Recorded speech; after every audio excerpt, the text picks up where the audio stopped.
The fluorescent lights of the corner convenience store buzzed overhead like dying insects, casting a sickly yellow glow over rows of processed food I couldn't afford. My fingers trembled as I counted the crumpled bills in my palm, $7.32. Enough for instant ramen and maybe, if I was lucky, a carton of eggs. The linoleum floor beneath my worn sneakers was sticky with something I didn't want to identify, and the whole place smelled of stale coffee and industrial cleaner trying desperately to mask the scent of decay. I was invisible here. Just another exhausted woman in sweatpants at 9 p.m. on a Tuesday. Dark circles under my eyes like bruises. My unwashed hair pulled into a messy bun. 6 months ago, I'd worn designer dresses and had my nails done every week. 6 months ago, I'd been someone else entirely. My hand instinctively went to my stomach. Still flat. Still my secret. As I reached for the cheapest brand of noodles on the shelf. 3 months along, and I hadn't told a soul. How could I? The father didn't even know I existed beyond that one night, that one impossible, earth-shattering night that had ruined me for anyone else. The bell above the door chimed, letting in a gust of October wind that carried the smell of rain and expensive cologne. I froze. I knew that scent. Bergamot and cedar, with something darker underneath. Something that spoke of power and danger and sleepless nights spent remembering hands on my skin. Well, look what the cat dragged in, but it wasn't his voice. It was worse. I turned slowly, my heart dropping into my stomach like a stone into deep water. Derek stood in the doorway, his arm around a blonde I didn't recognize, his smile sharp as broken glass. My ex-boyfriend looked exactly the same. Same perfectly styled hair, same expensive jacket, same cruel twist to his lips when he'd found someone to hurt. "Emma," he said, my name dripping with mock surprise. "I almost didn't recognize you. You got fat." His laugh echoed through the store, bouncing off the cheap shelves and fluorescent lights. The blonde giggled, pressing closer to him, her manicured nails, red, perfectly done, digging into his arm. Heat flooded my face. My hand dropped from my stomach like I'd been burned. I wasn't showing yet, couldn't be, but suddenly I felt enormous, exposed, like my secret was written across my body in letters everyone could read. "Derek," I managed, my voice barely above a whisper. "Wow, what happened to you?" He stepped closer, and I could smell whiskey on his breath. His eyes traveled over me with the same disdain he'd shown that last night, when he'd told me I wasn't worth the trouble, that I was too boring, too poor, too everything he didn't want. "I mean, I knew you'd let yourself go after we broke up, but this is..." He gestured vaguely at my body, and shame burned through me like acid. I should have said something, should have told him to go to hell, that I was better off without him, that I'd found someone who made me feel things he never could. But the words stuck in my throat, trapped behind the lump of humiliation that threatened to choke me. "Leave her alone, man," the clerk called from behind the register. But his voice was uncertain, not wanting trouble. Derek ignored him. "You know, I actually feel bad now. I mean, breaking up with you was the right call, but I didn't think you'd completely fall apart." His hand reached out, and I flinched. He grabbed my chin, tilting my face toward the harsh light. "You look terrible. When's the last time you slept, or showered?" I jerked away from his touch, my heart hammering. "I'm fine." "You're clearly not." He laughed again, that same hollow sound that used to make my stomach turn. "God, Emma, have some self-respect. Hit the gym or something. Though I guess that costs money, and you never did figure out how to keep a job, did you?" The blonde shifted uncomfortably, finally sensing that this had crossed a line from casual cruelty into something darker. I wanted to disappear, to melt into the sticky floor and never have to face those mocking eyes again. My hand clutched the package of ramen so hard the plastic crinkled, the only sound in the sudden silence except for that damned buzzing light. "We should go," the blonde murmured, tugging at Derek's arm. But he wasn't done. He never was, not when he'd found someone to make small. "Seriously though, Emma. Get yourself together. This is just sad." He pulled out his wallet, new, leather, expensive, and held out a $20 bill like it was charity. "Here, buy yourself a salad or something." The humiliation was complete, total. I stood there, frozen, unable to move or speak or do anything but exist in this moment of absolute degradation. That's when the door chimed again. The temperature in the store seemed to drop 10 degrees. The air changed, became heavier, charged with something I couldn't name. Every instinct I had suddenly screamed danger, but not the kind that made me want to run, the kind that made me want to lean closer. I smelled him before I saw him. That same cologne, but richer now, more potent. Bergamot and cedar and something that made my knees weak. Heavy footsteps, measured and deliberate, crossing the linoleum. The clerk behind the register went rigid, his hand sliding toward something beneath the counter before he seemed to think better of it. Derek's smile faltered. His girlfriend's face went pale. I turned. He stood 3 feet away, and the world narrowed to just him. Tall, taller than I remembered, in a black suit that probably cost more than my entire apartment.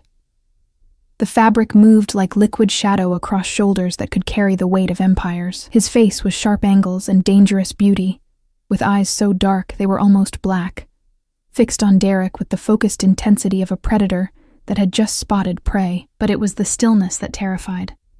The absolute, utter quiet of a man who didn't need to raise his voice to make people bleed. 2 other men flanked him, both built like brick walls, both with the telltale bulges under their jackets that said they were armed. One of them, dark-skinned with a scar across his jaw, swept the store with his gaze, checking exits, threats, everything. The other, younger but no less dangerous, positioned himself near the door. No one moved. No one breathed. His eyes met mine for half a second, and I saw something flicker there. Recognition, concern, before they slid back to Derek with glacial coldness. "Is there a problem here?" His voice was quiet, soft almost, but it carried the weight of violence barely leashed, of power that didn't need to be shouted. Derek's face had gone from smug to uncertain, to afraid in the space of seconds. No problem. Just catching up with an old friend." That's not what it looked like. He took a single step forward, and Derek took 2 back, releasing the $20 bill. It fluttered to the floor between us like a white flag. "It looked like you were insulting this young woman." We were just talking. I didn't mean..." "You called her fat." Not a question. A statement. He'd heard everything. "You tried to give her money like she was begging on the street." Another step. Derek stumbled backward into a shelf, knocking over a display of chips. "And you touched her without permission." The blonde had already edged toward the door, smart enough to recognize a predator when she saw one. "Look, I don't want any trouble," Derek stammered, his hands raised. "I was just joking around. We used to date. It's just how we talk." "No." The word cut through the air like a knife. "That's not how anyone talks to her, not anymore." I should have been afraid, should have run. This man, whose name I didn't even know, who I'd spent one perfect, terrible night with 3 months ago, was clearly dangerous. Everything about him screamed organized crime, from the expensive suit to the armed guards, to the way the clerk was now pretending to be very interested in something under the counter. But all I felt was a flutter in my chest that had nothing to do with fear. His hand moved, a subtle gesture, and the man with the scar stepped forward. Derek made a strangled sound. "Please," Derek whispered. "I'm sorry. I'm so sorry. I'll leave. I'll never bother her again, I swear." "You'll do more than that." Those dark eyes never left Derek's face. "You'll apologize to her, properly. On your knees." The store was so quiet I could hear my own heartbeat, rapid and wild. Derek's face went from white to red, humiliation and fear warring in his expression. The blonde had disappeared entirely, the door swinging shut behind her. Derek's knees hit the floor, the sticky linoleum leaving marks on his expensive pants. "Emma, I'm sorry. I'm so sorry. I shouldn't have said those things. You're beautiful, and I was an asshole, and I'm sorry." The words should have felt good. Vindication, revenge, all the things I'd dreamed about in the months since Derek had torn my heart out and stomped on it. But I felt nothing except an overwhelming awareness of the man standing beside me, radiating controlled violence, and something else I couldn't name. "Good," he said softly. Now leave. If I ever hear that you've spoken to her again, if you've so much as looked in her direction, if you've breathed the same air," he didn't finish the sentence. He didn't need to. Derek scrambled to his feet and ran. Actually ran, leaving the $20 bill on the floor, leaving his dignity, leaving everything in his desperation to get away. The door chimed. Silence fell. I became aware, suddenly and overwhelmingly, that I was alone with him, with them. His guards hadn't moved, hadn't relaxed. We're still watching everything with the careful attention of men who expected violence at any moment. He turned to me, and his expression softened in a way that made my breath catch. "Are you all right?" I nodded, not trusting my voice. Up close, he was even more devastating than I remembered. Sharp cheekbones that could cut glass, full lips that I knew tasted like sin, and those eyes. God, those eyes that saw everything, knew everything. Emma. My name on his tongue was a revelation. He remembered. Of course he remembered. That night had been burned into my soul. Why would it be any different for him? "What are you doing here?" "Shopping," I managed, then felt immediately stupid. Obviously, I was shopping. I was in a convenience store at 9 p.m., holding instant ramen. His gaze dropped to the package in my hands, then to the $7 scattered on the floor where I'd dropped them, then back to my face. Something hard entered his expression. "Where do you live?" Why? "Because I'm taking you home." Not a question. Not a request. "Marco, get the car." The younger guard disappeared through the door immediately. No hesitation, no argument. "You don't have to," I started, but he cut me off with a look. "I do." He reached down, picked up my money, and pressed it back into my palm. His fingers were warm, calloused, and the brief touch sent electricity racing up my arm. "I very much do." "Mr. Dante," the clerk called nervously. "Everything okay?" "Mr. Dante."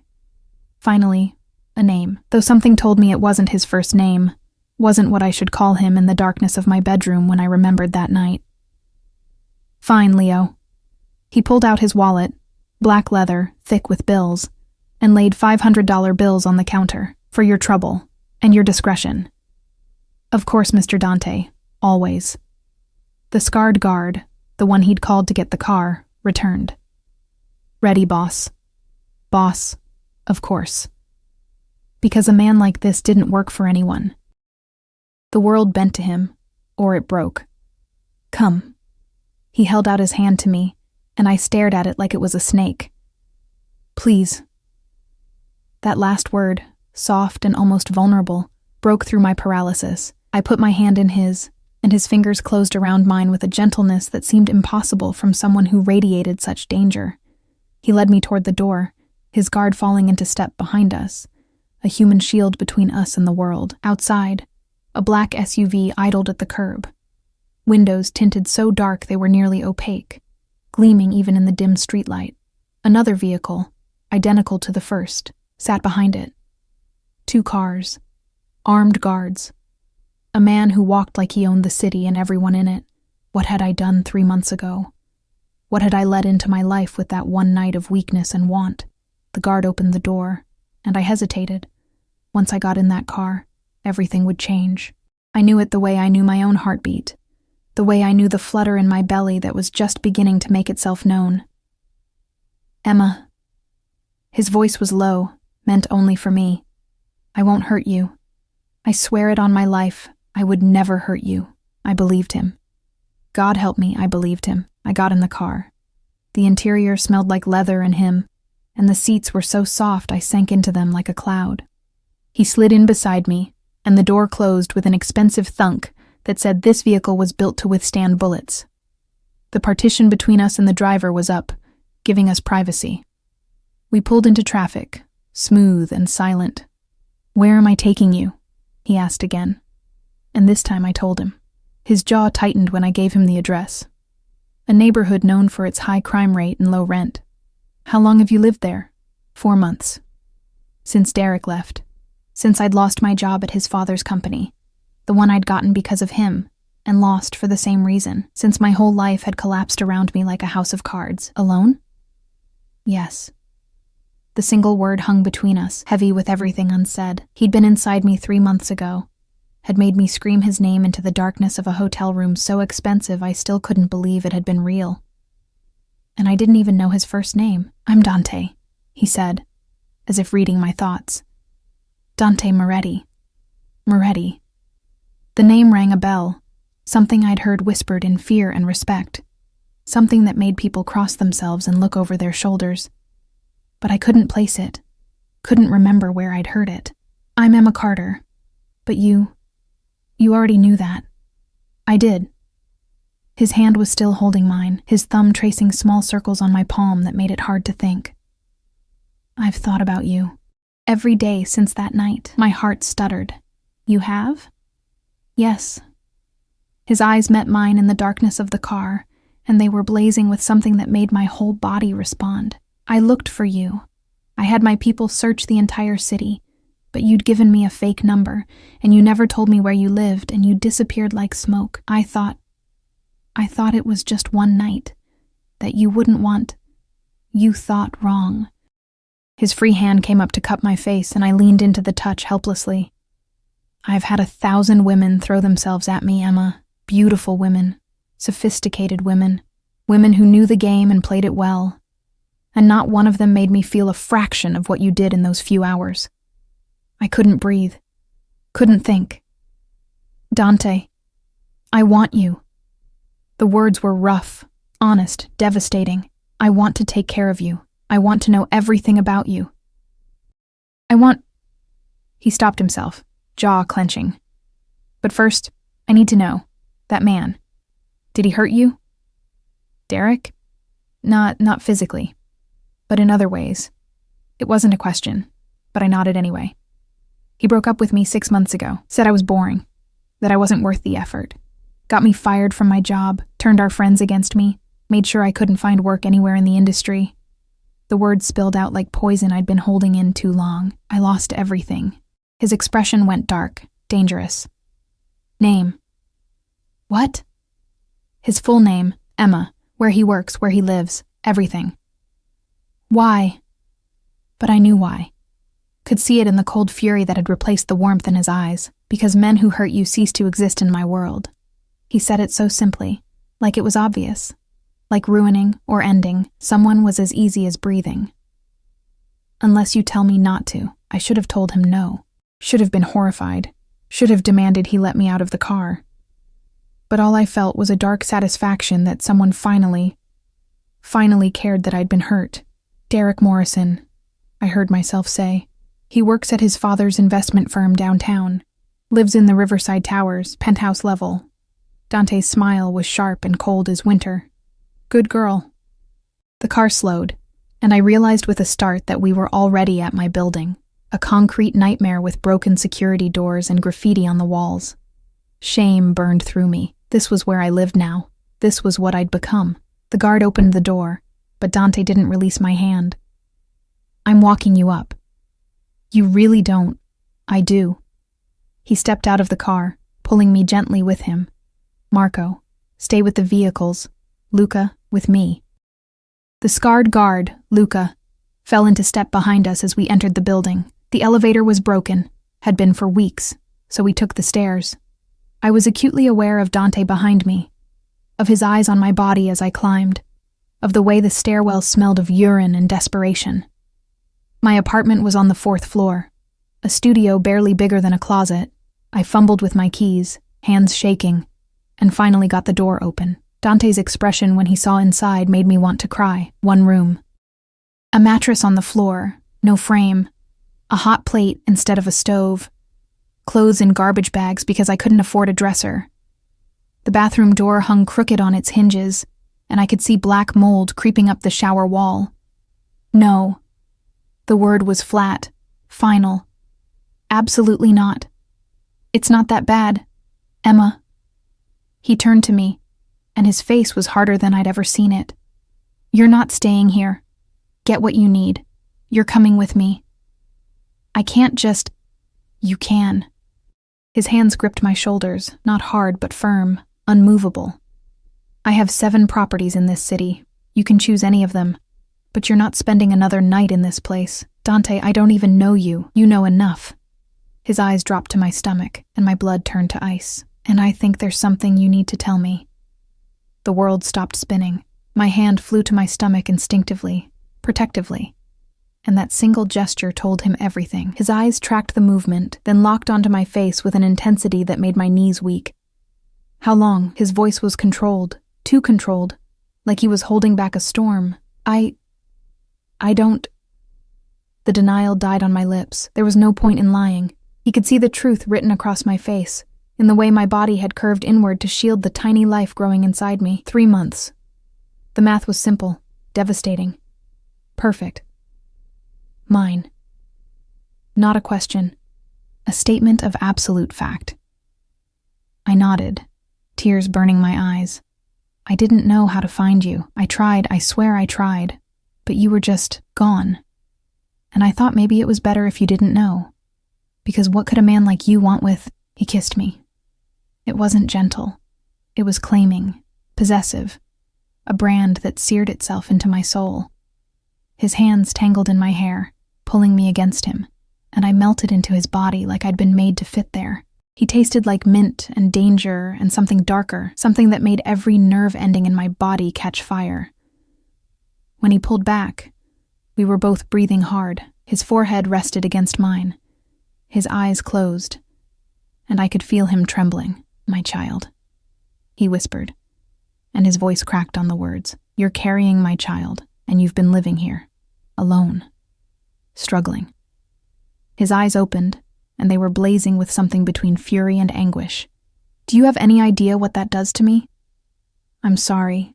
Don't. His thumb pressed against my lips, silencing me. Don't apologize. Not for this. Never for this. His hand slid down to my stomach, spread wide and possessive over the flat plane. How do you feel? Are you sick? Have you seen a doctor? The questions came rapid fire, and I could barely keep up. I'm fine. A little nauseous in the mornings, but nothing terrible. And no, I haven't. I couldn't afford. His jaw clenched so hard I heard his teeth grind. Luca. The guard stepped forward immediately. Boss? Call Dr. Romanelli. I want her at the penthouse within the hour. Full examination, everything Emma needs. He looked back at me. And call Maria. Tell her to prepare the master suite and have the kitchen stocked. Also... He paused, his eyes sweeping over my meager belongings. Send someone to buy clothes. Everything. Size. His gaze traveled over my body with an assessment that felt like a caress. Size 4. And maternity wear. The best. I'm not a size 4 anymore, I protested weakly. And you can't just... I can. I am. He cupped my face, forcing me to meet his eyes. You're mine now, Emma. You and our baby. That means I take care of you. That means you never want for anything again. That means you live like the queen you are. Understood? I should have argued. Should have insisted on my independence, my pride, but I was so tired, so scared, so desperately grateful that someone was finally offering to help carry the weight I'd been bearing alone. Okay, I whispered. His expression softened, and he pressed a kiss to my forehead. Good girl. Now pack what you want to keep. Luca will have the rest disposed of. Disposed of? I looked around at my shabby belongings. The threadbare blankets, the chipped dishes, the clothes that had seen better days. But you won't need any of it. He was already pulling out his phone, typing rapidly. You'll have new everything, better everything, the best of everything. Within 20 minutes, my entire life had been packed into 2 small bags. It was pathetic, really, how little I had to show for 26 years of existence. Dante carried both bags himself, refusing to let Luca take them, and led me back down the stairs to the waiting SUV. The drive to his penthouse took us into a completely different world.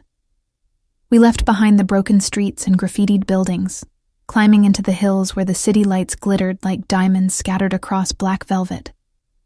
The buildings here were sleek and modern, all glass and steel, with security gates and doormen in uniforms that probably cost more than my monthly rent.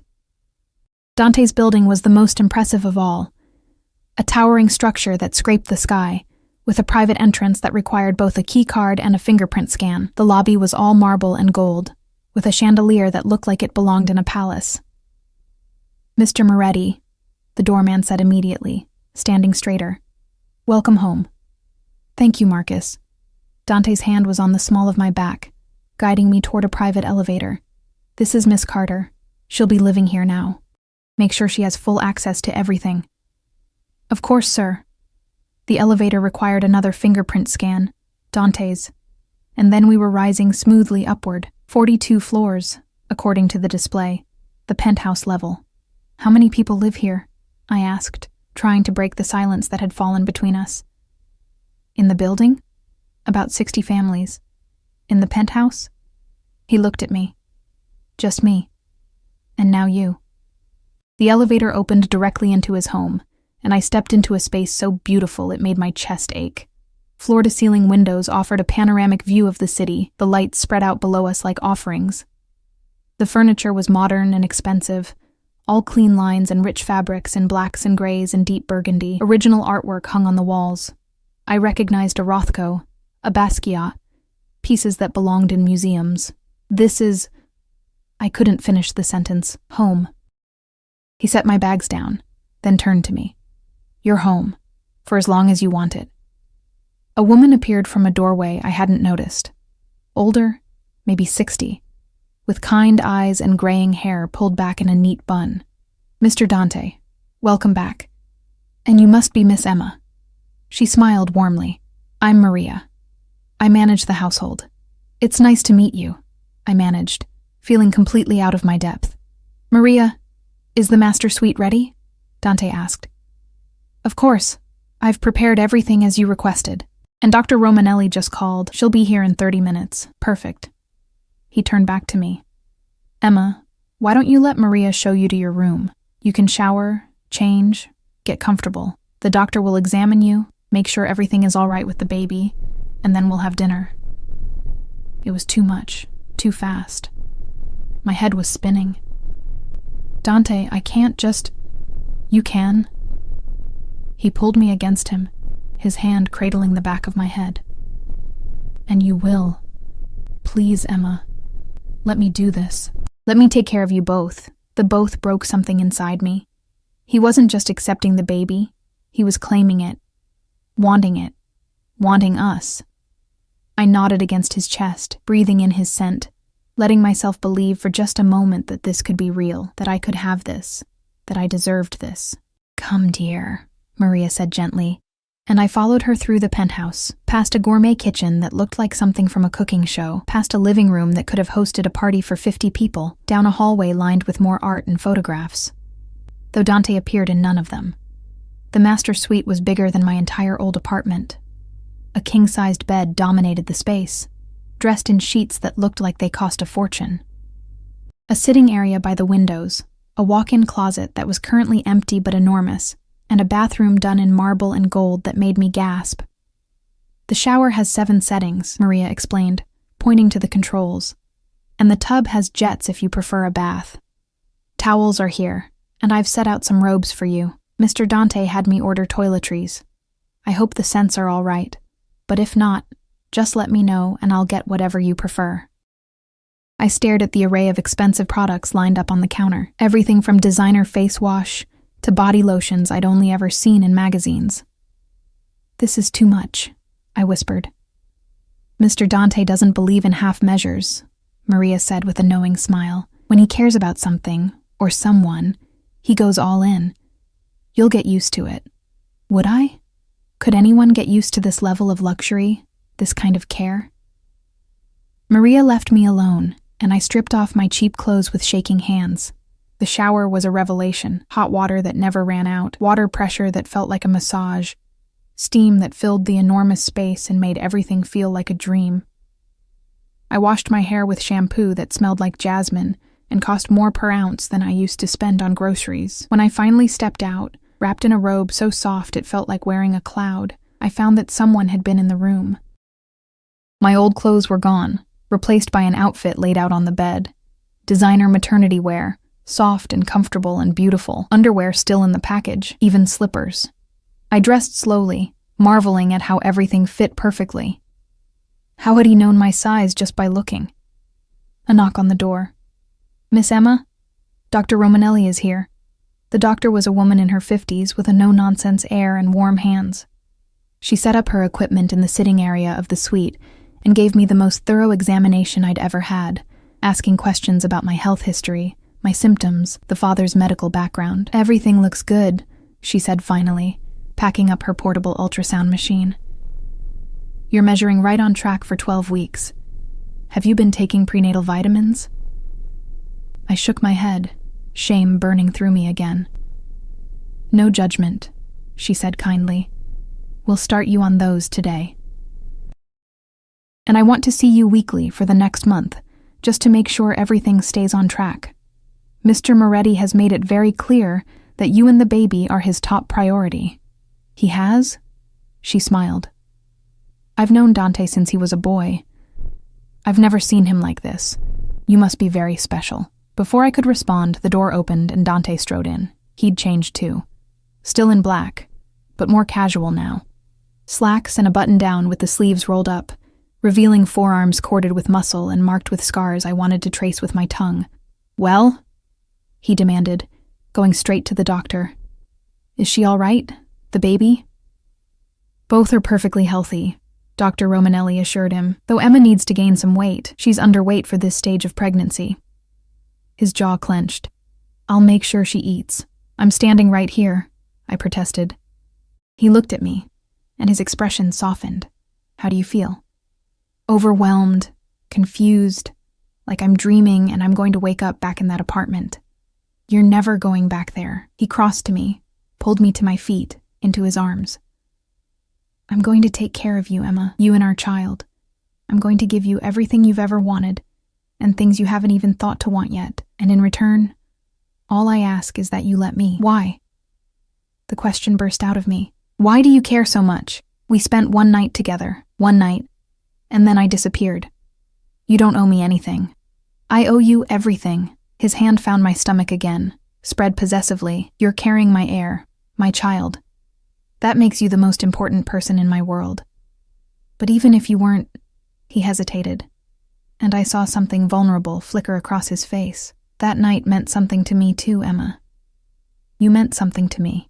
Dr. Romanelli cleared her throat. "I'll leave you two alone. Emma, remember, prenatal vitamins daily, plenty of rest, and eat regularly. I'll see you next week."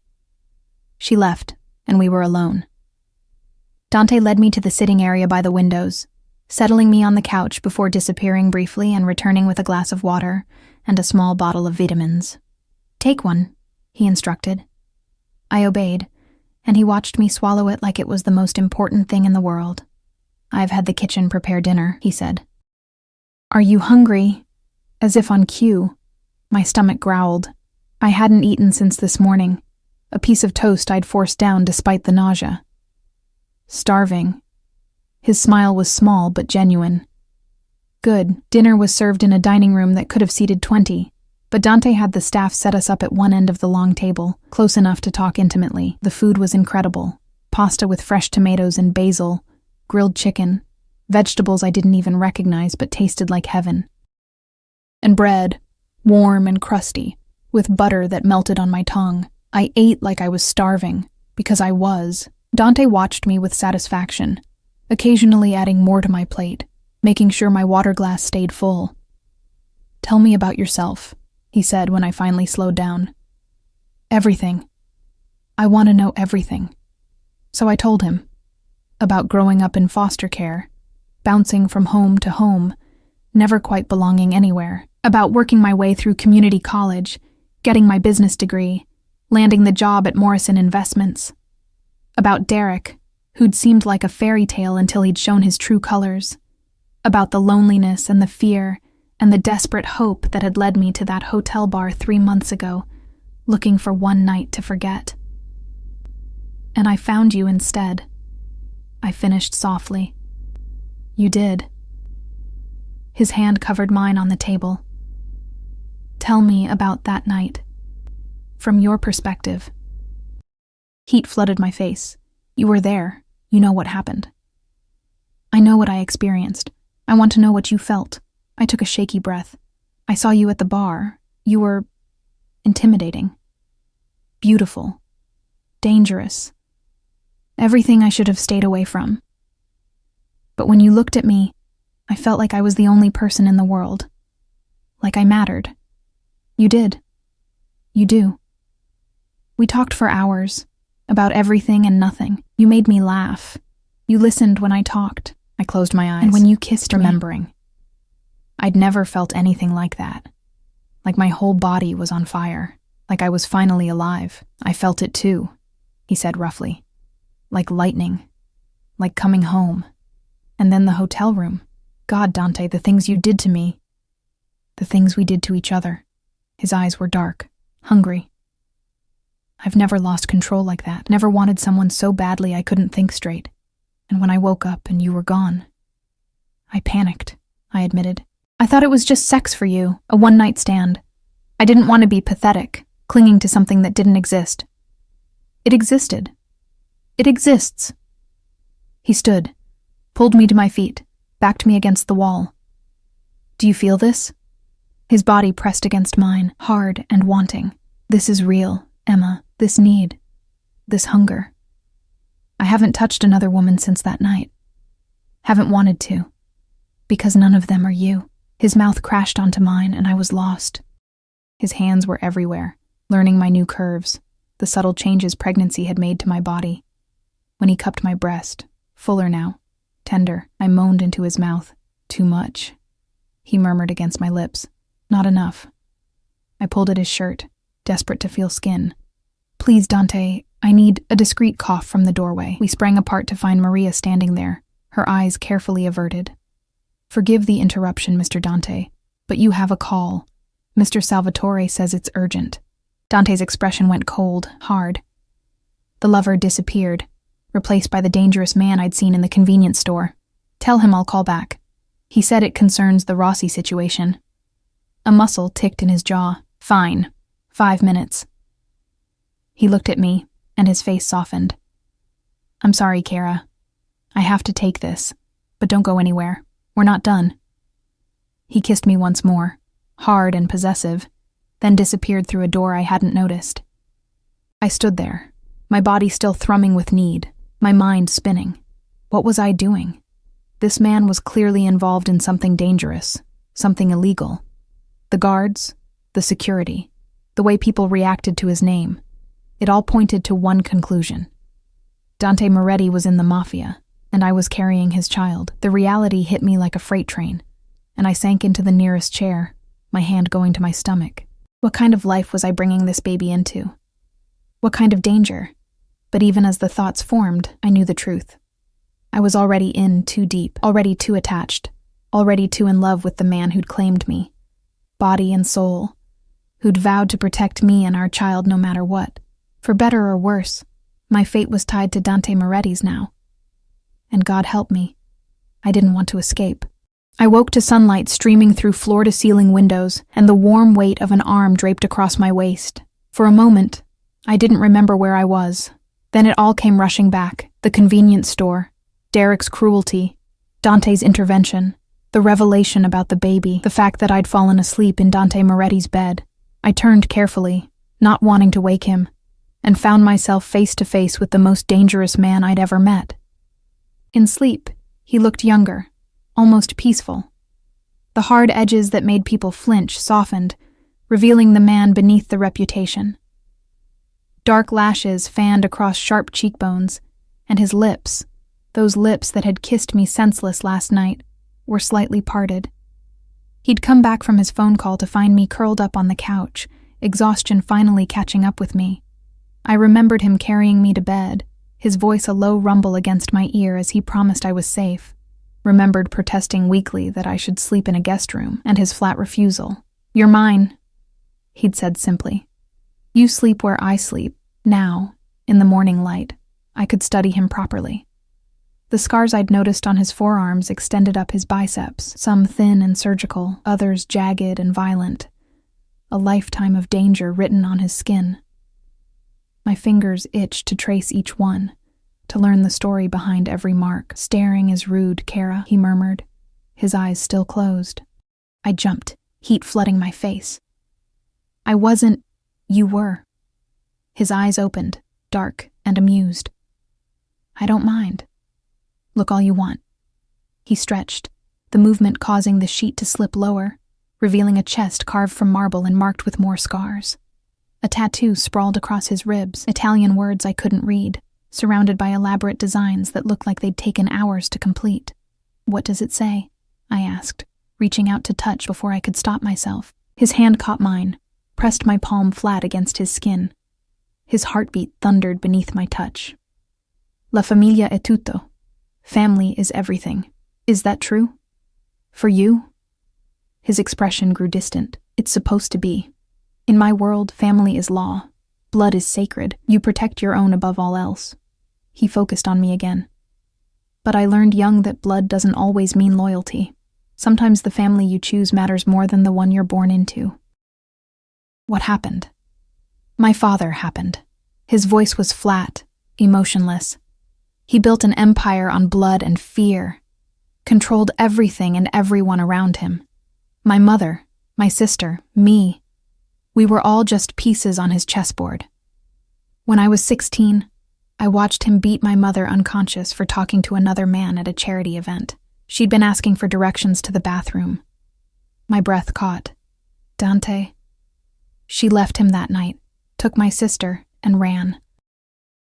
My father let them go. They were women, beneath his notice. But me? His laugh was bitter. I was his heir, his legacy. He made sure I understood what that meant. Every scar on my body from age 16 to 23 came from him, training me to be the monster he wanted. You're not a monster, aren't I? He rolled onto his back, staring at the ceiling. I've killed men, Emma, more than I can count. I've built my empire the same way he did, with violence and fear and absolute control. The only difference is, I have limits he never respected. What limits? Women, children, innocence. He turned his head to look at me. I don't hurt people who don't deserve it. I don't traffic in drugs or weapons or anything that destroys communities. My businesses are mostly legitimate now. Real estate, restaurants, construction. But the foundation, he shrugged. The foundation is still built on blood. I should have been terrified, should have run. But all I felt was a strange sort of understanding. What happened to your father? I killed him.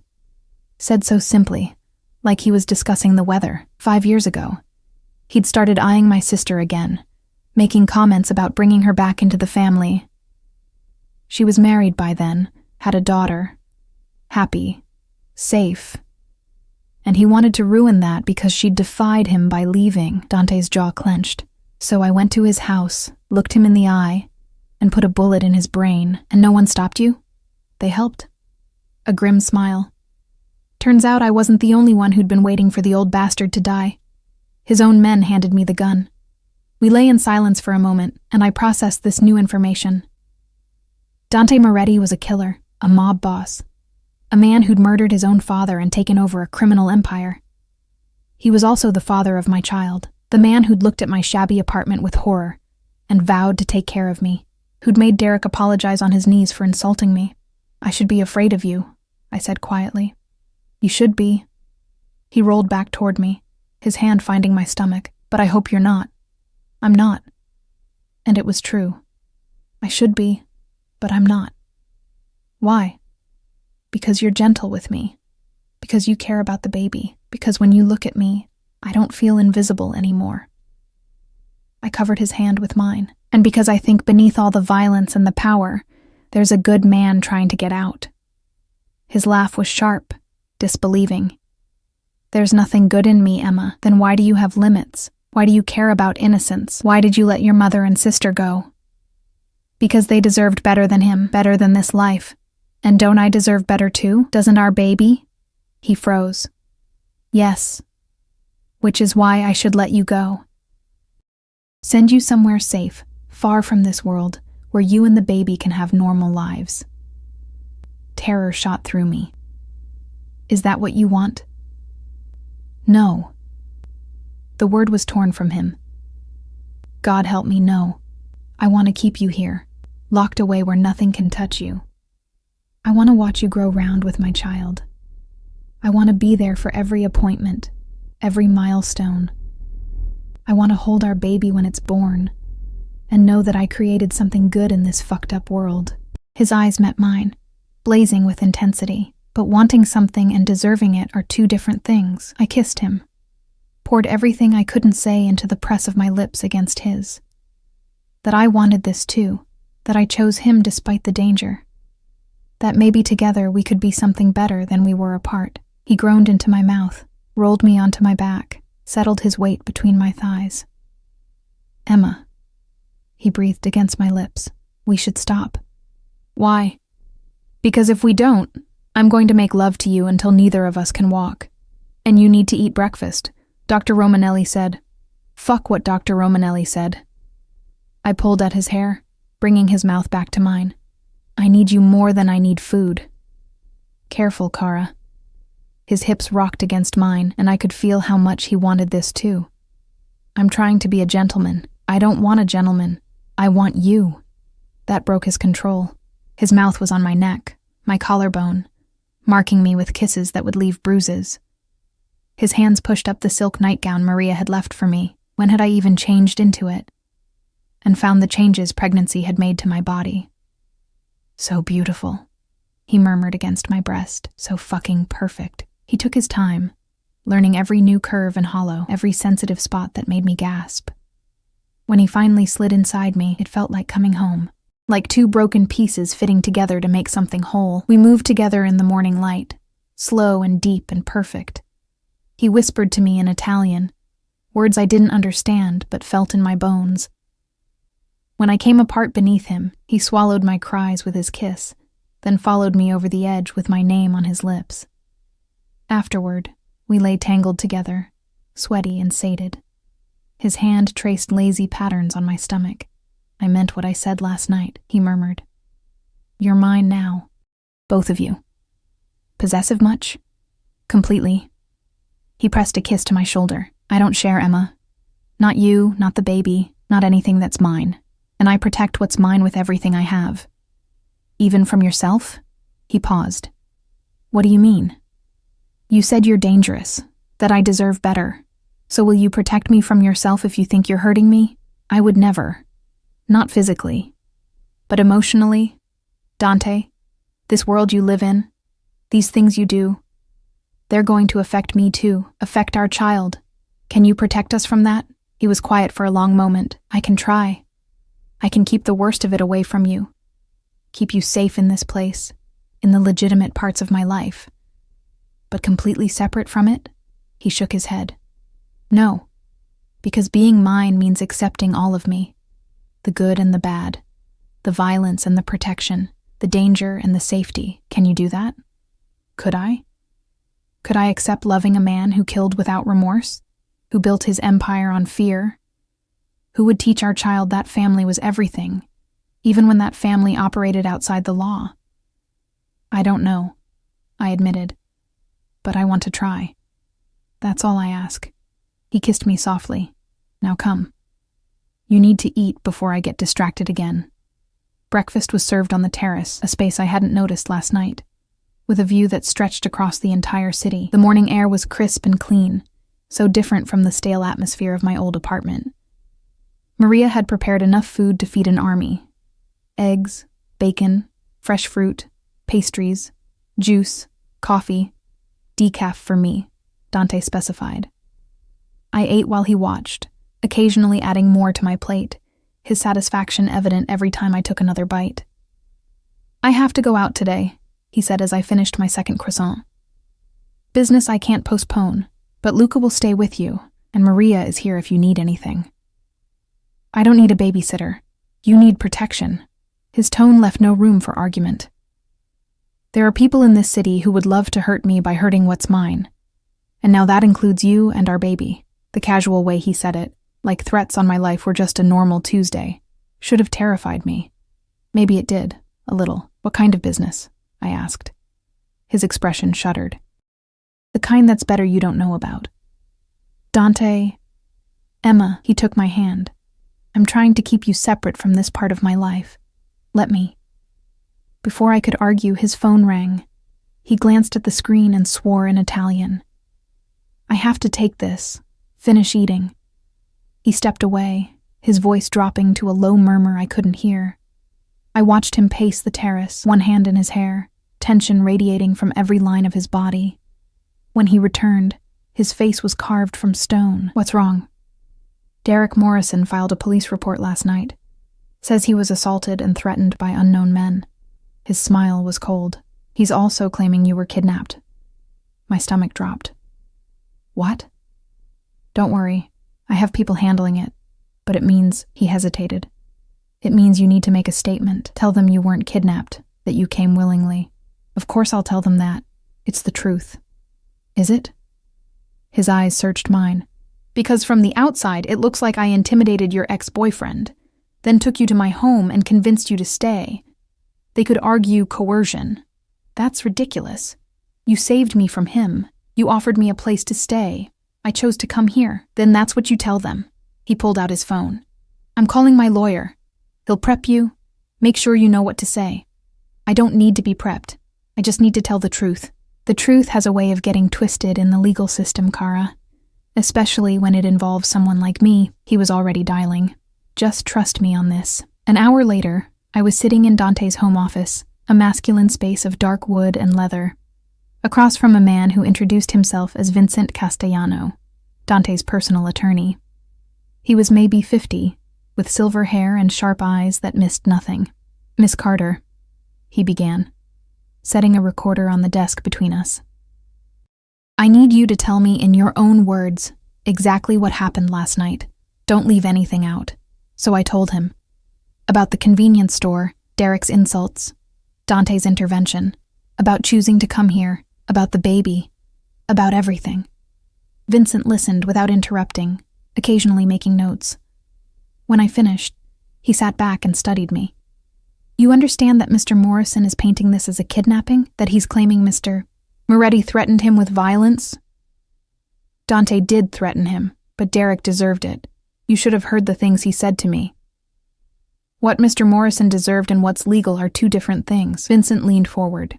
Miss Carter, Emma, I need you to understand something. The police would love any excuse to bring Mr. Moretti down. He's too powerful, too successful, and he operates in spaces they can't touch. But if they can prove he kidnapped you, threatened a civilian, coerced you in any way, but he didn't. I know that. You know that. But perception matters. So when the police come, and they will come, you need to be very clear. You came here of your own free will. You're staying because you want to. Mr. Moretti has made no threats, no demands. You're in a relationship, you're pregnant with his child, and you're here because you choose to be. Understood? I nodded slowly, beginning to understand the precarious position Dante was in. One wrong word from me could destroy him. Good. Vincent stood. They'll probably want to speak to you today. I'll be present for the interview. Don't say anything I don't approve first. He left, and I sat alone in the office, processing everything. This was my life now. Lawyers and police interviews and constant awareness that I could be used as a weapon against the man I was falling for. The door opened and Dante entered. He looked tired, stressed in a way I hadn't seen before. Vincent briefed you? He asked. Yes. And you understand what's at stake? I understand that Derek is trying to hurt you by using me. He crossed to where I sat, knelt in front of my chair, took my hands. I'm sorry. This is exactly the kind of shit I wanted to keep away from you. It's not your fault, isn't it? His laugh was bitter. I saw you in that store, being humiliated by that piece of shit, and I couldn't let it stand. I had to step in, had to show him that you were under my protection, and now you're caught up in this mess. I'm glad you stepped in, I said firmly. I'm glad you were there. I'm glad Derek knows he can't hurt me anymore. But at what cost, Emma? You're going to be questioned by police. Your name is going to be in reports. People are going to know you're with me, and that makes you a target. Then protect me. I cupped his face, forced him to meet my eyes. You said you would, that you'd keep me safe, so do it. Something shifted in his expression. Determination replacing the worry. I will. I swear to you, nothing will touch you or our baby. Nothing. The intercom on his desk buzzed. Mr. Moretti? The police are here. He stood, his entire demeanor changing. The vulnerable man disappeared, replaced by the cold, controlled mob boss I'd first seen in that convenience store. Send them up, he said, then to me. Stay calm. Let Vincent do the talking. And remember, you're here because you want to be. 2 detectives arrived, a man and a woman, both looking deeply uncomfortable to be in Dante Moretti's home. Vincent ushered them into a formal sitting room, and I sat on a velvet couch while they asked their questions. Miss Carter, are you here of your own free will? Yes. You weren't coerced or threatened in any way? No. Mr. Morrison claims that Mr. Moretti assaulted him and forced you into a vehicle. Mr. Morrison is lying. I kept my voice steady, even though my heart was racing. Dante, Mr. Moretti, defended me when Derek was insulting me. He offered me a ride home because I was upset. I chose to come here instead. Why? I met the female detective's eyes, because I'm pregnant with Mr. Moretti's child, and he wants to take care of us. That caused a stir. The detectives exchanged glances, and the male one made a note. And the nature of your relationship with Mr. Moretti? We're together. For how long? Vincent cleared his throat. I don't see how that's relevant to Mr. Morrison's claims.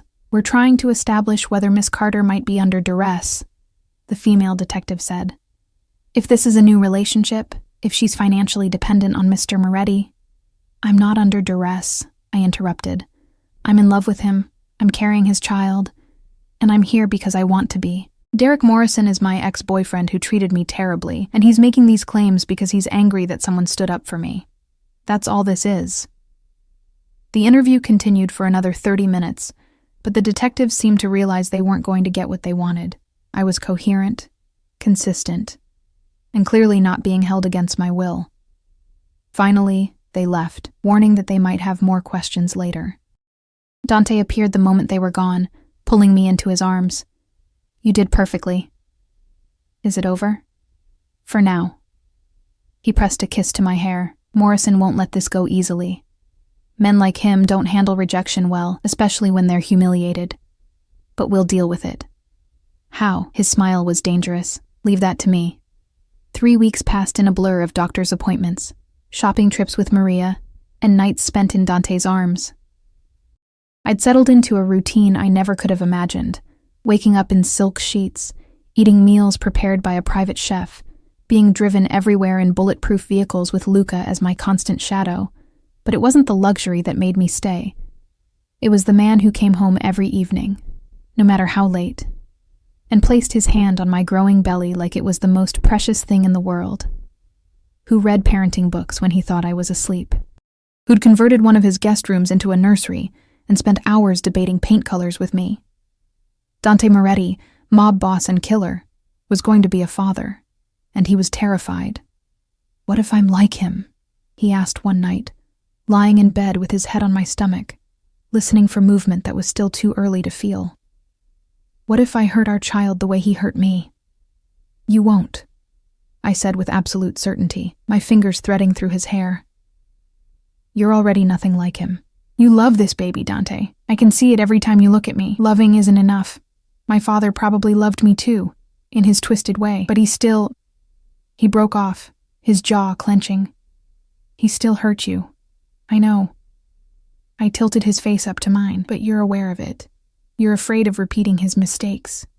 That awareness makes all the difference. He wanted to believe me. I could see it in his eyes. But the scars his father had left weren't just physical. They went bone deep, soul deep, to places I couldn't reach with words alone. The only problem in our perfect bubble was Derek. True to Dante's prediction, he hadn't let it go. He'd made noise to the police, to his father's lawyers, to anyone who would listen, but without evidence of coercion, and with me repeatedly insisting I was exactly where I wanted to be, there was nothing they could do, so Derek had taken a different approach. I was coming back from a doctor's appointment, Luca driving, Maria in the back seat chattering about nursery furniture, when my phone rang. Unknown number. I almost didn't answer, but something made me pick up. Emma, Derek's voice, slurred and angry. "We need to talk. I have nothing to say to you, but I have plenty to say to you." A bitter laugh. "Do you have any idea what you've done? My father's firm dropped me, said being associated with a Moretti was bad for business. My friends won't return my calls. That fucking mobster ruined my life. You ruined your own life by being a terrible person.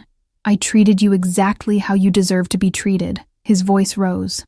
"You were nothing when I met you, a nobody from foster care with big dreams and no way to achieve them. I gave you everything. A job, connections, a place in my world. And you repay me by fucking a gangster and getting knocked up?" My hand went protectively to my stomach, even though he couldn't see. "I'm hanging up now. Wait." His tone changed, became pleading. "Emma, please, just meet with me. Let me apologize properly. We can fix this. We can be together again. I'll even raise the bastard as my own." The audacity took my breath away. "You called me fat 3 weeks ago. You humiliated me in public. You got me fired and turned everyone against me, and now you want me back?" I was angry. I made mistakes. But we were good together, Emma. You know we were. "We were never good together, Derek. I just didn't realize it until you showed me who you really are." "And Moretti has?" He laughed, harsh and cruel. "Do you know what he does, Emma? Do you know how many people he's killed? The businesses he's destroyed? He's a monster. And you're just his latest plaything. Once he gets bored, he'll throw you away like garbage. Goodbye, Derek. He'll hurt you." Derek was shouting now. "He'll hurt the baby. Men like him don't change, Emma. They just get better at hiding what they are. And when he shows you his true colors, when he puts his hands on you the way his father put hands on his mother, don't come crying to me." I hung up, my hands shaking. Luca's eyes met mine in the rearview mirror. "You okay, Miss Emma?" "Fine," I lied. "Just Derek being Derek." But his words haunted me. Men like him don't change. Was it true? Would Dante eventually show the same violence toward me that his father had shown his mother? Doctor. Romanelli had said she'd never seen him like this, that I was special. But how many women had thought the same thing about violent men before everything went wrong? When we got home, I went straight to the nursery, my safe space, where everything was soft colors and hope for the future. Maria had helped me pick out a crib, a rocking chair, shelves that would eventually hold books and toys. The walls were a gentle sage green, and we'd hung delicate mobiles that turned slowly in the air conditioning. I sat in the rocking chair and placed my hand on my belly, which was finally starting to show. 14 weeks now.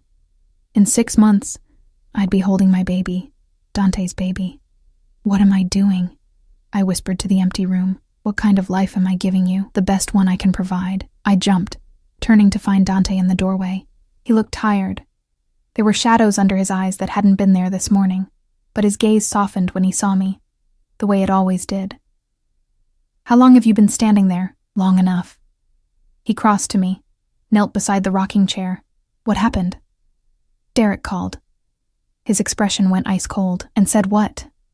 I told him everything. The job loss, the angry accusations, the suggestion that Dante would eventually hurt me.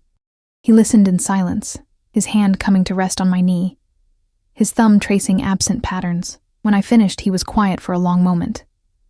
"He's right," he finally said. "What?" "That I'm dangerous, that I'm a monster, that men like me don't change." He looked up at me, and the pain in his eyes made my chest ache. "He's right about all of it, Emma. The only thing he's wrong about is that I would ever hurt you or our child. That's the one line I will never cross." "How can you be sure?" "Because I killed my father for less." He said it so simply, like it was obvious. If I ever raised my hand to you, even once, I would put a bullet in my own head before I could do it again. That's how sure I am. That's not reassuring, Dante, I know. He pulled me out of the chair, into his lap on the floor, cradling me against his chest. "I know I'm asking you to trust a man who's done terrible things. I know this world I live in is dangerous and dark. But I swear to you, on everything I am, that I will spend every day for the rest of my life making sure you and our baby are safe, happy, loved." I wanted to believe him. God, I wanted to believe him so badly. "Derek said you'd get bored with me, that I'm just a plaything." His laugh was sharp. "Is that what you think? That this He gestured between us. Is just me playing? Emma, I have been obsessed with you since the moment I saw you in that hotel bar. I have thought about you every single day. I turned this city upside down looking for you. And when I found you again, when I learned you were carrying my child, his hand pressed against my stomach. It felt like fate, like everything in my fucked up life had been leading me to you. That's just the baby talking, the Heir you mentioned. No. He cupped my face, forcing me to meet his eyes. The baby matters, yes, I won't lie about that. But even if you weren't pregnant, I would still want you here, still want you in my bed, in my life, in my future. You're not a plaything, Emma. You're everything. The tears I'd been holding back finally spilled over. He wiped them away with his thumbs, his touch impossibly gentle for such dangerous hands. I'm scared, I admitted, of this life, of this world. Of loving you and losing you, or worse, of you becoming someone I don't recognize. Then I'll spend every day proving to you that I'm worth the risk. He kissed me softly. And if Derek Morrison keeps harassing you, I'll make sure he can't anymore. Don't kill him, I said quickly. Please, Dante. I don't want that on your conscience because of me.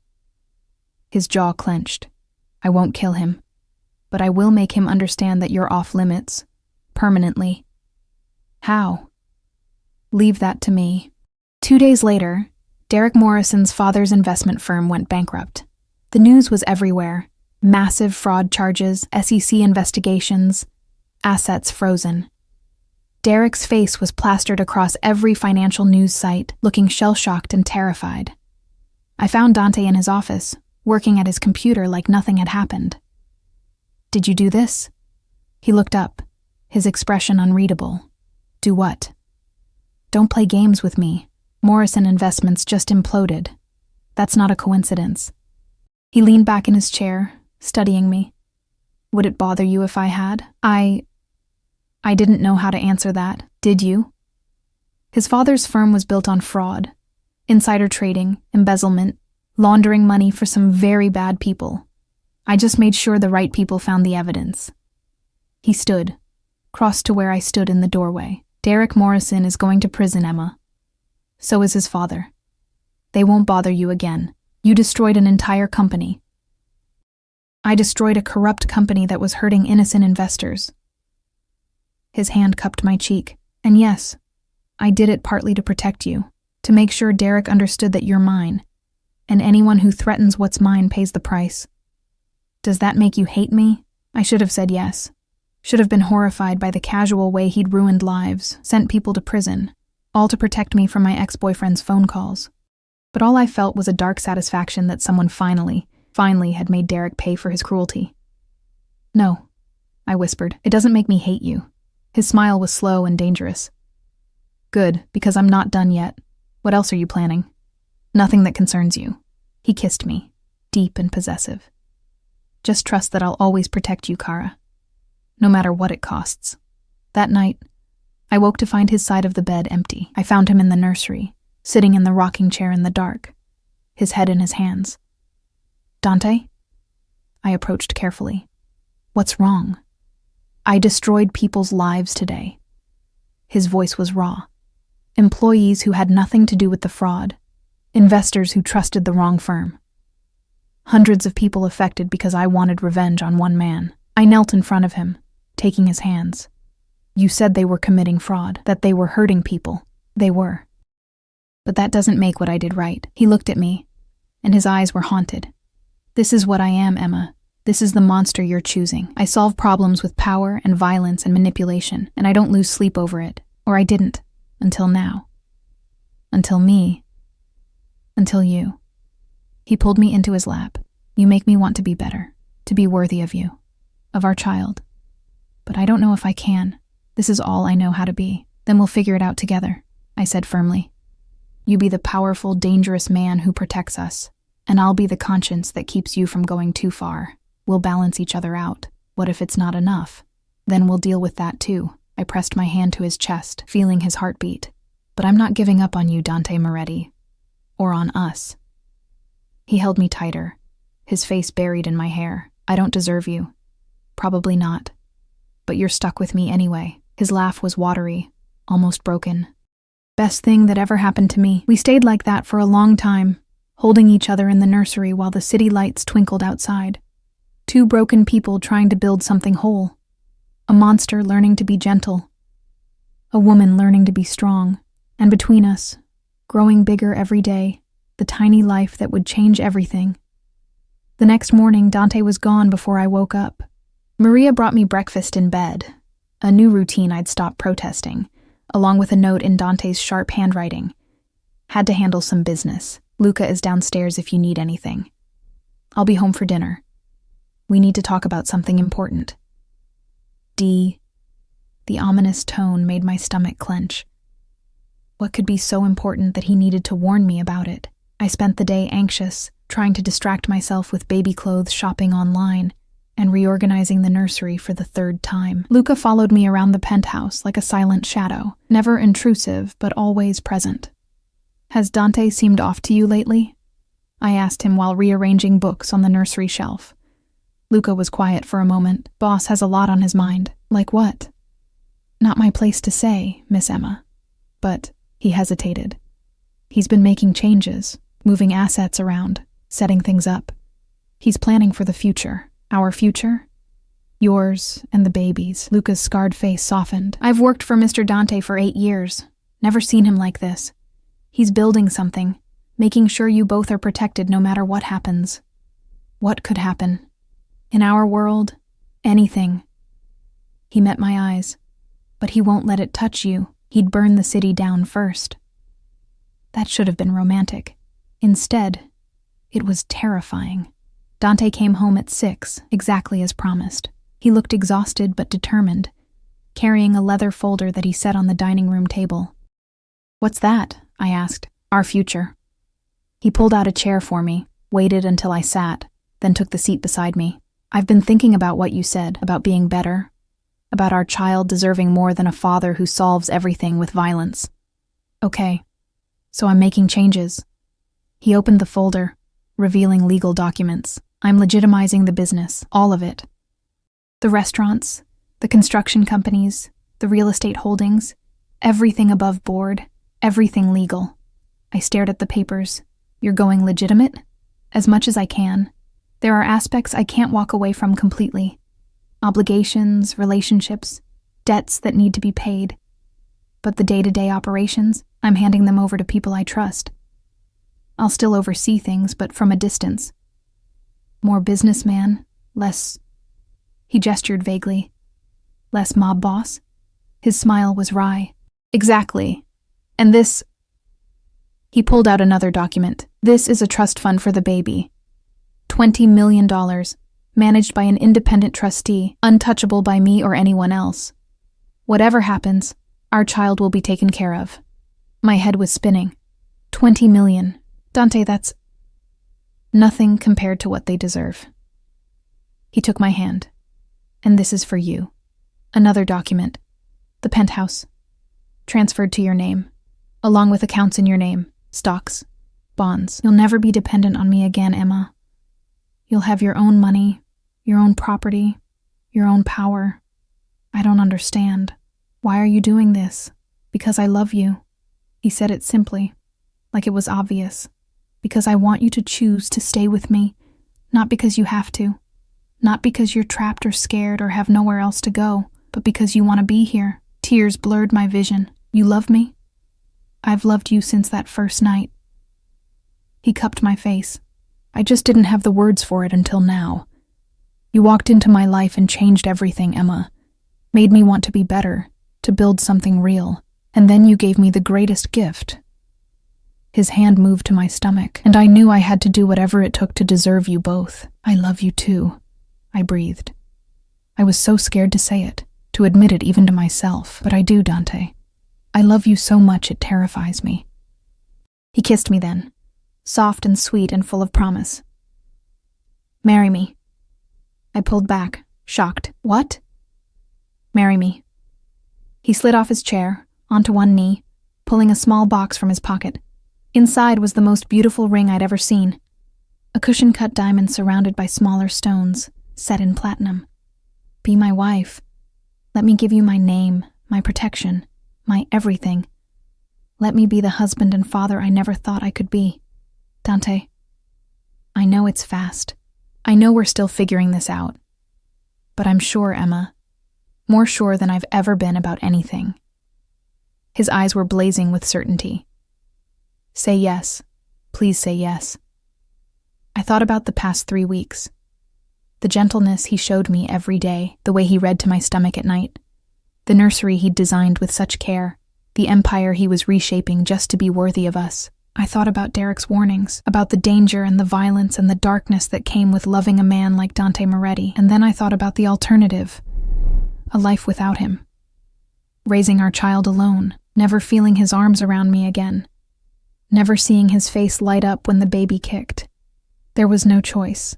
There had never been a choice. Yes, I said, and watched his face transform with joy. Yes, I'll marry you. He slid the ring onto my finger, then stood and pulled me into his arms, spinning me around until I was dizzy and laughing. When he finally set me down, he was grinning like a kid on Christmas morning. We'll do it soon, he said, already planning. Small ceremony, just family and close friends. And then I'm taking you somewhere tropical where I can make love to you on a beach. What about the baby? I'll be huge by then. You'll be perfect. He kissed me again. And I'll spend every second worshiping every inch of your beautiful pregnant body. Heat flooded through me. Take me to bed. With pleasure. He carried me to the bedroom, our bedroom, and showed me exactly how much he loved me. Afterward, lying tangled in sheets that smelled like sex, and him, I felt something flutter in my belly. Dante, I gasped, grabbing his hand and pressing it to my stomach. Did you feel that? We stayed frozen, waiting. And then it came again, a gentle butterfly sensation, like a whisper against my palm. The baby, Dante breathed, his eyes wide with wonder. That's our baby. That's our baby, I confirmed, tears streaming down my face. He pressed his forehead to my stomach, and I felt his tears hot against my skin. Hi, little one. It's your papa. I can't wait to meet you. And in that moment, I knew. Whatever darkness came with loving Dante Moretti, whatever danger lurked in his world, this was worth it. We were worth it. Our family was worth everything. 6 months later, I stood in front of floor-to-ceiling mirrors in a private boutique, staring at my reflection. The wedding dress was simple but elegant. Ivory silk that draped over my 8-month pregnant belly, empire waist with delicate beading, and a train that pooled behind me like water. My hair was styled in loose waves, and the diamond earrings Dante had given me last night sparkled in the light. You look beautiful, dear, Maria said, adjusting my veil with tears in her eyes. She'd become so much more than a housekeeper.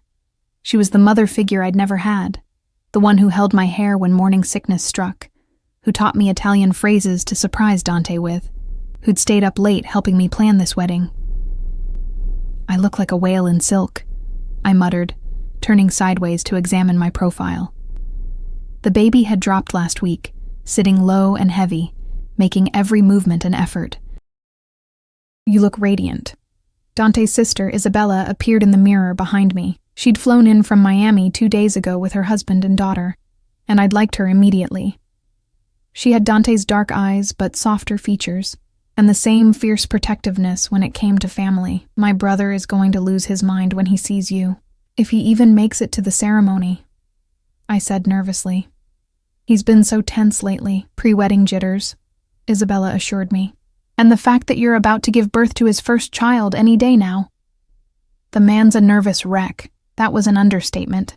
Dante had been hovering obsessively for weeks, insisting on driving me to every doctor's appointment personally, calling Dr. Romanelli at 2 a.m. when I couldn't sleep, reading labor and delivery books like they were battle plans. Last week, he'd installed panic buttons in every room of the penthouse, just in case I went into labor while he was in another part of the house. It's almost time, Maria said, checking her watch. The car is waiting.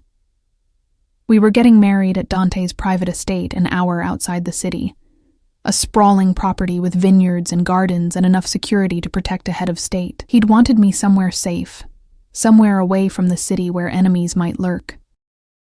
I'd stopped arguing about his protective measures months ago. This was who he was, and I'd learned to appreciate it rather than fight it. The ride to the estate was smooth, Luca driving while Isabella kept me distracted with stories about Dante as a child. Apparently, he'd been serious even then, already taking on responsibilities beyond his years, protecting his mother and sister from their father's rages. He used to tell me that one day he'd be strong enough to keep us safe, Isabella said softly. And he kept that promise. Even after we left, he made sure we had everything we needed. He put me through college, bought us our house, walks my daughter down the aisle at her quinceañera because my husband was deployed. Her eyes met mine. My brother has done terrible things, Emma. I won't lie about that. But every single one of them was to protect the people he loves, and now that includes you and that baby. The estate appeared on the horizon, and my breath caught. White tents dotted the lawn, strung with thousands of lights that would glow like stars once evening fell. Flowers everywhere, roses and peonies and hydrangeas in whites and soft pinks. A string quartet practicing near the arbor where we'd exchange vows. It was perfect, intimate. Everything I'd dreamed of but never thought I'd have. Ready? Isabella asked as the car stopped. I took a deep breath, my hand going to my belly where the baby was doing acrobatics. Ready. They'd set up a bridal suite in one of the estate's guest houses, a beautiful room with a fireplace and comfortable furniture where I could rest before the ceremony. Dr. Romanelli was waiting there, having insisted on being present in case I went into labor. "How are you feeling?" she asked, checking my blood pressure. "Nervous, excited, like I need to pee every 5 minutes." She laughed. "That's normal. Baby's putting pressure on your bladder. Everything else looks good, though. Heart rate is perfect. Blood pressure normal. You might actually make it to your wedding without going into labor. Might? You're 9 days from your due date and fully engaged. This baby could come any time." She patted my hand. "But I have everything I need just in case. Try to relax and enjoy your wedding day." Easier said than done. My stomach was doing flips that had nothing to do with the baby. A knock on the door, and then Dante's voice. "Can I come in?" "You're not supposed to see the bride before the ceremony," Isabella called out. "I just need 5 minutes. Please, Bella." Isabella looked at me, and I nodded. She ushered everyone else out, leaving me alone with the door between us. "I'm here," I said. "I know I can't see you," Dante said, his voice muffled through the wood. "But I needed to know you're okay, that you're still sure about this. Are you having second thoughts?" "God, no. I'm terrified you are." A pause. "You're about to legally bind yourself to me, Emma. To my name, my world, everything that comes with it. And I keep thinking about all the reasons you should run." I opened the door. He stood there in a black tuxedo that fit him like it was made for his body, which it probably was. His dark hair was styled back from his face, and he'd shaved, revealing the sharp angles of his jaw. But it was his eyes that caught me, vulnerable and uncertain in a way I rarely saw. "You're not supposed to see me," I whispered. "I don't care about superstitions." He stepped inside, closing the door behind him. "I care about you, about making sure you know what you're choosing. I'm choosing you." I took his hands. "I'm choosing us. I'm choosing the life we're building together. And yes, I know what that means. The danger, the complications, the scrutiny. But I also know what I'm gaining. A man who loves me completely, who protects me fiercely, who's going to be an amazing father to our child." His hand cupped my face. "I love you so much it scares me." "Good, because I love you just as terrifyingly much." I pulled him down for a kiss. "Now get out of here before Isabella kills us both for breaking tradition." He kissed me once more, deep and possessive, his hand spreading over my belly. "I'll see you at the altar, Mrs. Moretti." "Not yet. I'm not. Close enough." He grinned, and the vulnerability disappeared, replaced by the confident man I'd fallen for. "1 hour, Kara, and then you're mine forever." The ceremony was scheduled for sunset, and as I walked down the makeshift aisle on Luca's arm, the closest thing to a father figure I had, the sky was painted in golds and pinks and purples. Dante stood at the altar under an archway covered in white roses, and when his eyes met mine, Everything else disappeared. There were only about 30 people present. Dante's most trusted men and their families, Isabella and her family, Maria, Dr. Romanelli, the people who mattered, the people who'd become my family over the past 9 months. The ceremony itself was a blur. I remembered the priest's words in Italian and English, remembered Dante's hands shaking as he slid the wedding band onto my finger, remembered his voice cracking when he said, "I do," and I remembered my own vows, promising to love him, to build a life with him, to stand beside him through whatever came. "I now pronounce you husband and wife. You may kiss your bride." Dante kissed me like he was drowning and I was air, like I was the only thing keeping him anchored to this earth. The small crowd cheered, and when we broke apart, we were both crying. "Mine," he whispered against my lips. "Finally, completely mine." "Yours," I agreed. "Always yours." The reception was held under the tents, with food and music and dancing. Dante refused to leave my side, his hand constantly on my lower back or my stomach, his eyes tracking my every movement like he was afraid I'd disappear. "Dance with me," he murmured during a slow song.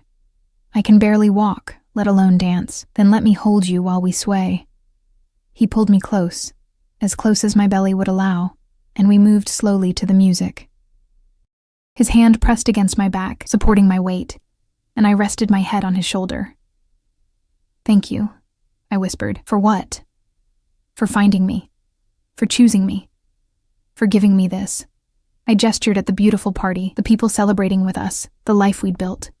"I never thought I'd have this, a family, a home, someone who loves me. You deserve all of it and more." He kissed my temple. "I'm the one who should be thanking you. You took a broken, violent man and made him want to be better. You gave me hope for a future that isn't just blood and power. You gave me—" I gasped, doubling over as pain lanced through my abdomen. "Emma?" Dante's voice went sharp with panic. "What's wrong?" I don't know. Just a cramp. Oh God." Wetness flooded down my legs, soaking through my dress. My water just broke. Chaos erupted. Dr. Romanelli appeared immediately, ushering me toward the house while Dante barked orders at his men. Within minutes, they'd transformed one of the bedrooms into a delivery room. Medical equipment Dr. Romanelli had brought just in case, now being put to use. "How bad is the pain?" she asked, helping me out of my wet dress and into a hospital gown. "It's—" Another contraction hit, and I grabbed Dante's hand hard enough to hurt. "It's bad. Really bad. That's normal. First babies usually take a while, but with how fast your water broke." She checked my dilation and frowned. "You're already at 6 centimeters. This baby's coming fast." The next few hours were a blur of pain and pressure, and Dante's voice in my ear, talking me through each contraction. He never left my side, never flinched when I squeezed his hand hard enough to break bones, never looked away even when I screamed obscenities at him. "You did this to me," I shouted during a particularly bad contraction. "This is your fault." "I know, Kara. I'm sorry. You're doing so well. So strong. I hate you." "I know. I love you too." Despite everything, I laughed. Then another contraction hit, and I was crying again. "Almost there," Dr. Romanelli encouraged. "You're at 9 centimeters. Just a little more." I can't do this." "Yes, you can." Dante's forehead pressed against mine. "You're the strongest person I know, Emma. You survived foster care. You survived Derek. You survived loving me. You can do this." "Stay with me," I begged, terrified suddenly. "Don't leave me. Never. I'm right here. I'm not going anywhere." 20 minutes later, Dr. Romanelli announced I was ready to push. The pain was indescribable, like being torn apart from the inside. But Dante was there, coaching me through it, telling me I was amazing, that he could see our baby's head, that we were almost done. "One more push," Dr. Romanelli urged. "Give me everything you have." I pushed with every ounce of strength I had left, and then suddenly the pressure was gone, and there was a new sound in the room, a loud, angry wail. "It's a girl," Dr. Romanelli announced, and I sobbed with relief and joy and exhaustion. They placed her on my chest moments later. This tiny, perfect creature with a head full of dark hair and eyes that were trying to focus on my face. She was red and wrinkled and absolutely beautiful. Oh my God, I breathed. Dante, look at her. He was crying openly, his hand trembling as he touched her tiny head. She's perfect. She's absolutely perfect. Do we have a name? Dr. Romanelli asked. Dante and I looked at each other. We'd discussed names for months but could never agree. Now, looking at our daughter, I knew exactly what she should be called. Sophia, I said. After your mother. Dante's expression crumbled, and he pressed his face into my hair to hide his tears. Sophia Grace Moretti, he managed. If that's okay with you. It's perfect. They let us hold her for a few minutes before taking her to clean her up and do the necessary checks. Dante stayed with me while Dr. Romanelli delivered the placenta and stitched me up, never letting go of my hand. You were incredible, he said, brushing sweaty hair back from my face. I have never been more in awe of anyone in my life. I couldn't have done it without you. You could have. But I'm so grateful I got to be here. He kissed me softly. Thank you for her. For Sophia. For giving me a family. Dr. Romanelli brought Sophia back, all cleaned up and wrapped in a soft pink blanket. She's perfectly healthy, 7 pounds, 4 ounces, and she has excellent lungs. As if to prove it, Sophia let out another wail. I brought her to my breast, and after a few tries, she latched on and began to nurse. Natural, Dr. Romanelli said approvingly. I'll give you 3 some privacy. Congratulations, Mr. and Mrs. Moretti. Alone with our daughter, Dante climbed carefully onto the bed beside me, one arm around my shoulders while he stared at Sophia with wonder. I can't believe she's real, he whispered. That we made her. Believe it. She's going to have your temper and my stubbornness. We're in so much trouble, he laughed, the sound lighter than I'd ever heard it. I can't wait. Over the next few hours, people came to meet Sophia, Isabella crying happy tears and declaring her the most beautiful baby ever born, Maria blessing her in rapid Italian, Luca looking completely terrified when I made him hold her.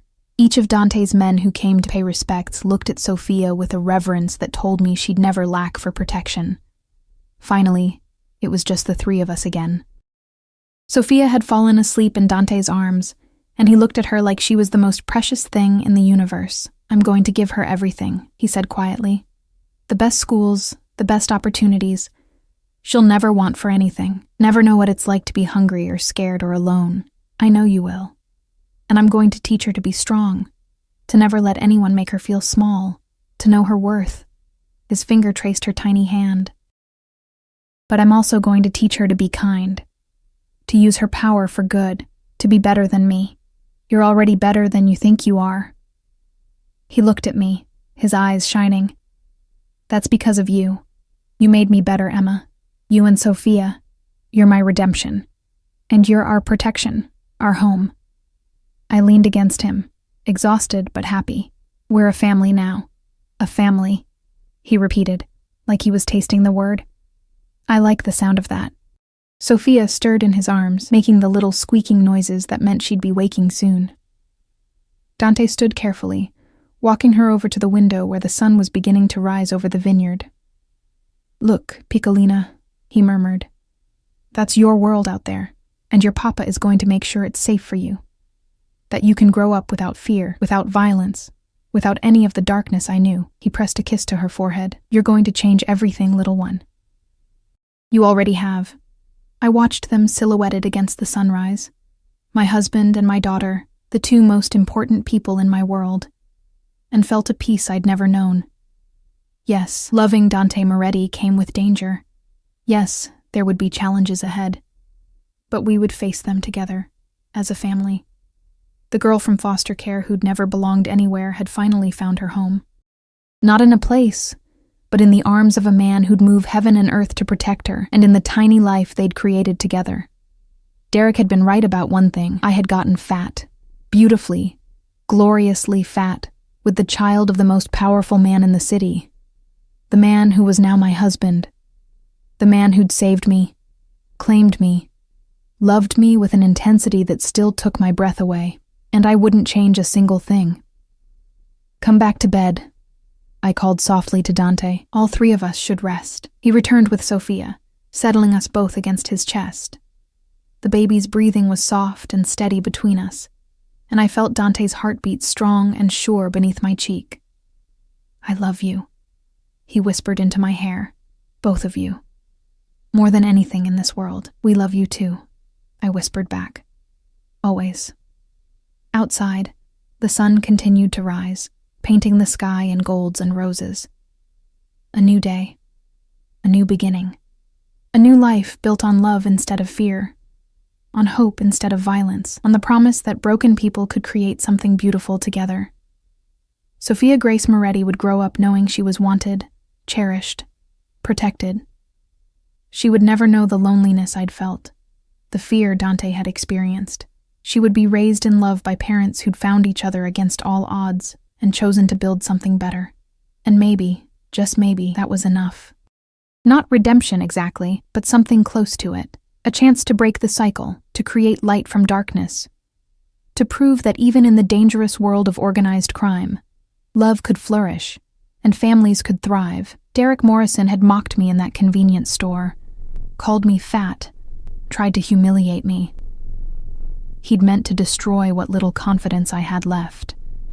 Instead, he'd set in motion a chain of events that gave me everything I'd ever wanted. A husband who worshipped me. A daughter who would never doubt her worth. A family that was mine, completely and irrevocably mine. I closed my eyes, listening to Sophia's soft breathing and Dante's steady heartbeat, and smiled. Thank you, Derek, I thought, for being exactly the asshole you are, because without you, I never would have found my way home.